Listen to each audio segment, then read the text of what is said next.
Dans le cadre de notre semaine ESG organisée par Nexialog Consulting, découvrez une série de podcasts dédiés aux enjeux environnementaux, sociaux et de gouvernance. Au programme, vous pourrez retrouver des témoignages et des partages d'expériences inspirants de nos consultants. Bonjour, je suis Louise Bageux, chef de projet ESG chez Nexialog. Aujourd'hui, nous sommes avec Lilian Gonzalez, manager offre ESG, qui va nous parler de son expérience sur la finance durable dans le cadre de ses missions au sein du cabinet. Lilian, dans quel contexte es-tu intéressé aux problématiques liées à la finance durable ? Bonjour à tous, je me suis intéressé du coup aux problématiques de la finance durable de par mes expériences passées. Avant Nexialog, j'étais donc du coup analyste à l'autorité des marchés financiers. L'autorité des marchés financiers, c'est l'autorité qui régule aujourd'hui toutes les activités asset management et les activités de marché en France. J'étais donc analyste à la direction de la gestion d'actifs, la direction qui s'occupe du coup de la vie des asset managers et des fonds. Et effectivement, la finance durable est arrivée pile au moment où j'étais analyste, donc du coup, j'ai pu travailler sur ces problématiques-là, sur ces nouvelles problématiques-là. Ces nouvelles problématiques, en fait, elles touchent aujourd'hui les asset managers, mais pas que. On touche aussi tout ce qui est assurance, tout ce qui est banque de crédit, banque de marché. Et donc, c'est dans ce contexte-là que j'ai pu travailler.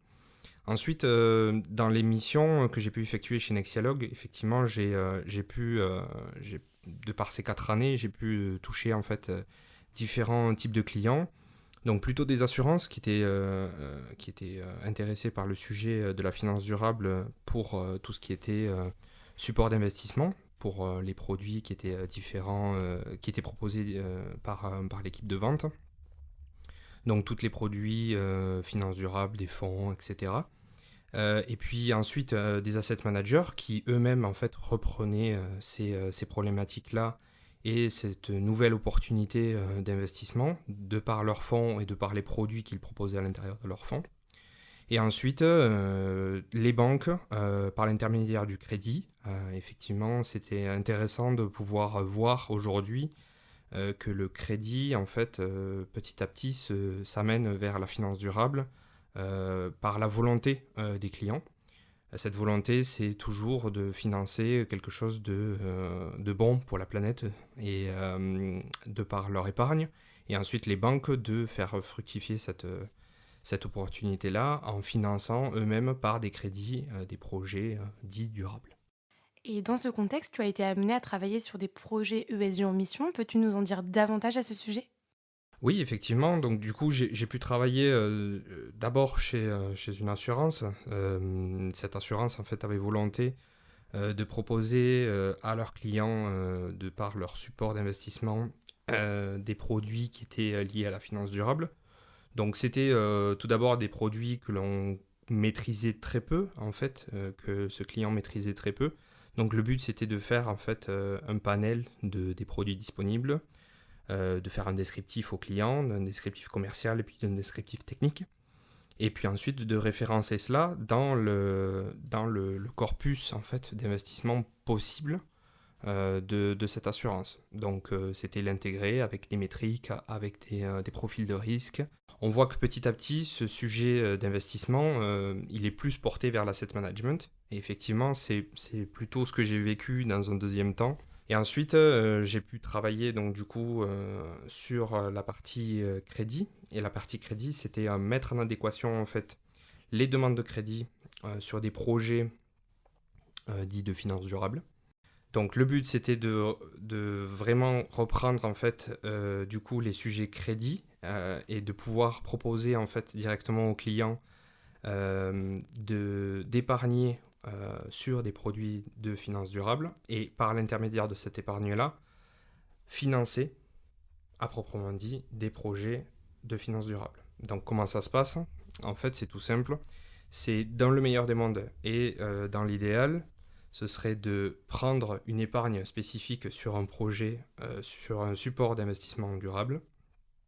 Donc par exemple, des livrets spécifiques qui vantent la transition écologique, par exemple, et de lier cette épargne directement à un sujet de crédit de transition écologique. Donc, par exemple, financer des éoliennes dans la haute mer, sur les côtes. Donc, comment on prend ce crédit-là et comment on prend cette épargne-là et on le lie à ce crédit? Il y a tout un process au milieu qui fait qu'aujourd'hui, cette épargne est réglementée ou non, et ensuite, on va pouvoir l'amener vers le crédit en correspondance. Et il y a des sujets d'ALM, donc du sujet en fait de pouvoir lier correctement au support de crédit, mais aussi à la gestion en elle-même, parce qu'effectivement, il faut rappeler que la finance durable doit s'intégrer parfaitement dans le sujet de finance tout court, et donc avec le sujet de finance tout court, on a l'ALM tout court. Aujourd'hui, le but, ce serait effectivement de pouvoir lier cette épargne directement à un crédit et de faire ça en toute transparence et directement. Aujourd'hui, on est dans une phase de transition. Aujourd'hui, on va regrouper l'ensemble des crédits sur une thématique particulière, par exemple la transition écologique.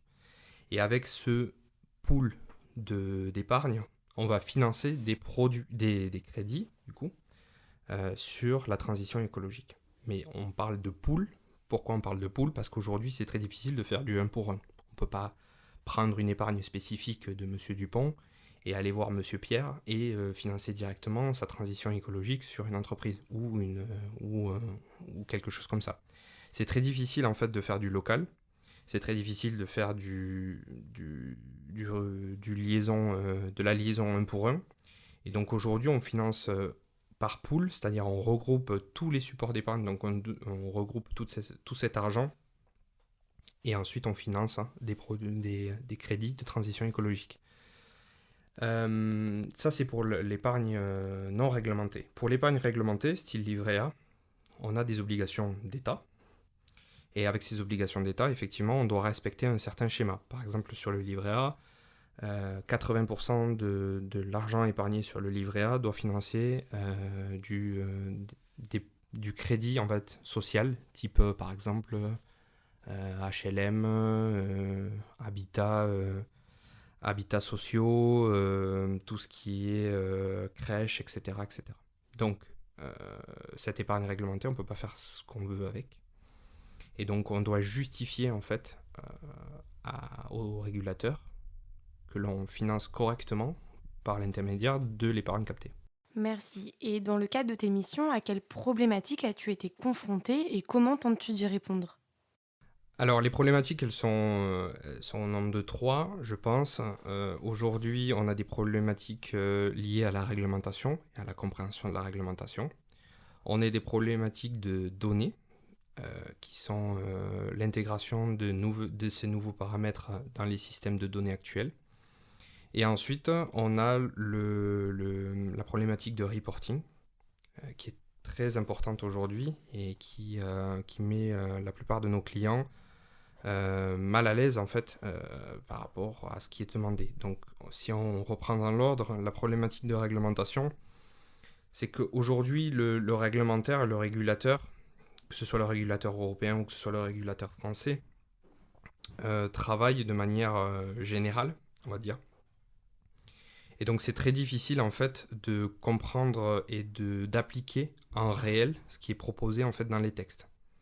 Ce que j'entends en fait par ça, c'est que effectivement le régulateur impose un cadre et à l'intérieur de ce cadre, c'est sujet en fait à l'interprétation des clients. Et donc du coup des asset managers qui ont des problématiques différentes des assurances, mais les assurances qui ont des problématiques différentes des groupes bancaires. Et donc c'est très difficile en fait de pouvoir l'appliquer. Il n'y a pas aujourd'hui c'est comme ça et c'est pas autrement. Aujourd'hui c'est voilà, on vous propose un cadre et dans ce cadre-là vous devez travailler. Donc aujourd'hui il y a une armée de spécialistes qui interviennent soit dans les équipes de juristes, soit dans les équipes opérationnelles, soit dans les équipes projet, comme moi j'interviens aujourd'hui dans une équipe projet, pour pouvoir capter ces textes réglementaires, les interpréter par rapport aux problématiques liées au projet sur lequel je travaille.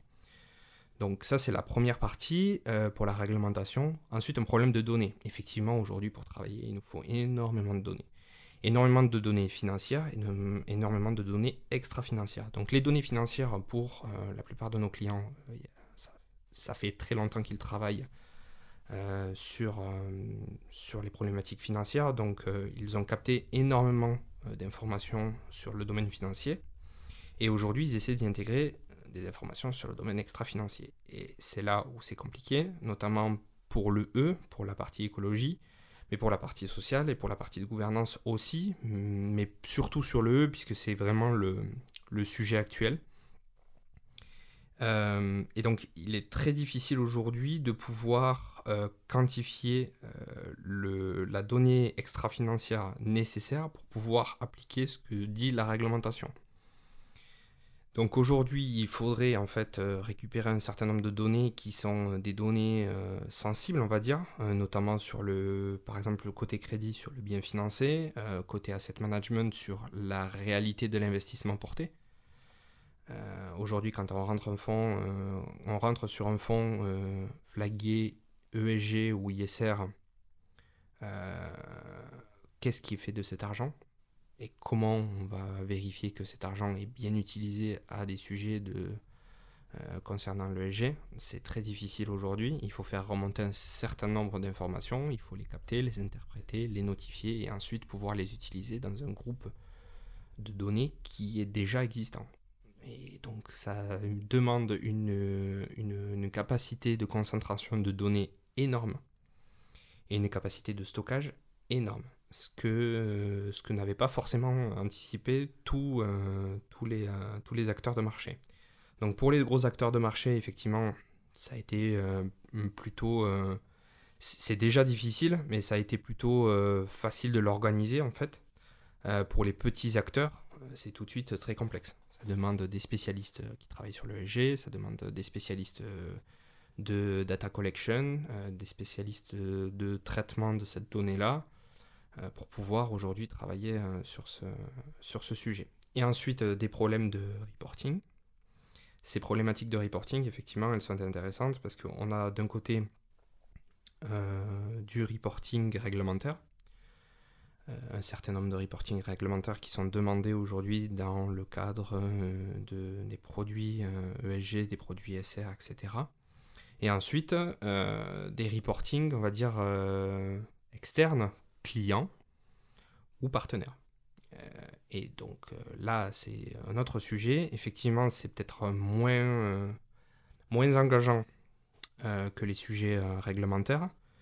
Mais pour moi, ça reste quand même des sujets complexes parce que c'est comment on peut dialoguer directement avec ses clients, comment on peut dialoguer directement avec ses partenaires, en leur montrant qu'effectivement, ils peuvent avoir confiance sur les process utilisés, sur la manière de fonctionner, tout en ayant un discours marketing qui soit intéressant pour ses clients et ses partenaires. Et donc là, il y a un très gros risque, au-delà du risque réglementaire, on va dire, du risque de pénalité, d'amende, etc. Il y a un gros risque d'image.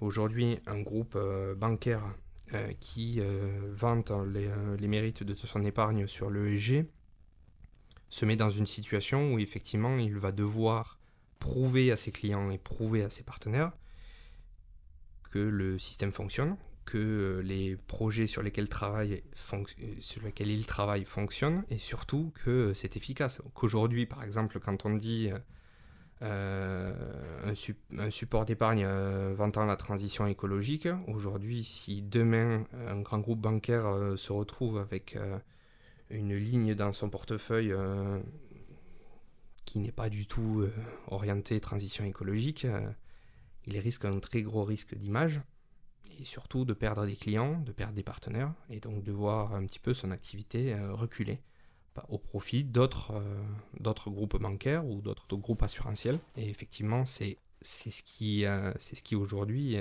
est complexe à gérer. Donc, comment prendre tous ces paramètres-là en compte, de prouver qu'on avance tout en prenant son temps aussi pour bien faire les choses, c'est tous les sujets qui touchent aujourd'hui nos clients. et c'est des sujets qui sont effectivement d'avenir. Merci Lilian et merci à tous pour votre écoute. N'hésitez pas à vous abonner à notre page LinkedIn afin de suivre les avancées du Lab ESG et de lire nos prochaines publications.